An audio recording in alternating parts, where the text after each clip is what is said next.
कभी कभी भगवान की भक्ति करते हुए भी इंसान के भीतर अहंकार का जन्म हो जाता है। ऐसा ही अहंकार महाभारत के युद्ध से पहले अर्जुन के भीतर आ गया था।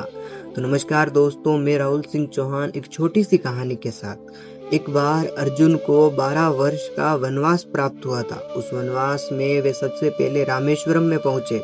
वहां उनकी नजर कई सालों पुराने बने एक राम सेतु पर पड़ी। उसी के पास में एक वृद्ध वानर भी बैठा था। वह और कोई नहीं बल्कि स्वयं पवन पुत्र हनुमान जी थे। उनकी नजर राम सेतु पर पड़ी तो राम सेतु को देखकर अर्जुन ने हनुमान जी से कहा कि अगर भगवान श्री राम इतने ही बड़े धनुर्धर थे तो उन्होंने वानरों की सहायता क्यों ली, बाणों का पुल क्यों नहीं बनाया। तो हनुमान जी ने कहा कि अगर वे बाणों का पुल बनाते तो वो टूट जाता, क्योंकि उस समय के वानर बहुत विशाल थे। वो बाणों का पुल उनका भार सह नहीं पाता और टूट जाता, सब पानी में गिर जाते, इसलिए उन्होंने बाणों का पुल नहीं बनाया। तो अर्जुन ने कहा कि मैं उनके समय में होता तो अपनी धनुर्विद्या से ऐसा मजबूत बाणों का पुल बनाता कि उन वानरों से भी नहीं टूटता। तो भगवान हनुमान जी ने कहा कि भगवान श्री राम का हर फैसले के पीछे कोई न कोई कारण जरूर होता है, वे ऐसे ही फैसला नहीं लेते कोई।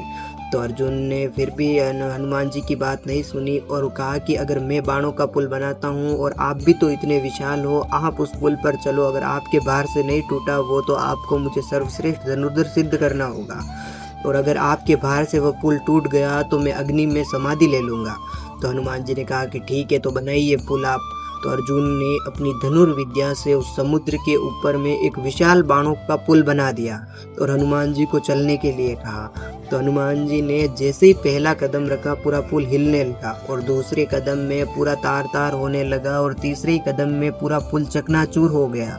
तो अर्जुन का सिर शर्म से झुक गया, और अर्जुन जैसे ही समाधि लेने वाले थे अग्नि में, वहीं पर हनुमान जी अपने असली रूप में आते हैं और भगवान श्री कृष्ण वहां पर आते हैं। वे कहते हैं कि हनुमान, तुम्हारे 2 पैरों तक ये पुल टिका कैसे रहा, क्या तुम जानते हो।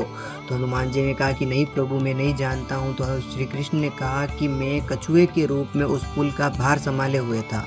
फिर हनुमान जी की आंखों में आंसू आ जाते हैं और बोलते हैं कि प्रभु, मैंने आपके ऊपर पैर रखा, प्रभु मुझे माफ़ कर दीजिए।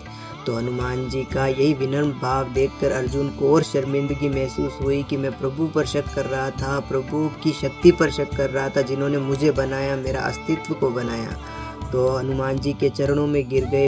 तो हनुमान जी ने उसके बाद अर्जुन से कहा कि तुम्हारे घमंड को मैं समझ गया था, मैं तुम्हें विनम्र बनाना चाहता था, इसलिए मैंने तुम्हारे घमंड को तोड़ा। तो मैं आज से तुम्हें वरदान देता हूँ कि पूरी महाभारत में मैं तुम्हारे रथ के ऊपर ध्वजा में विद्यमान रहूँगा और तुम्हारी रक्षा करूँगा।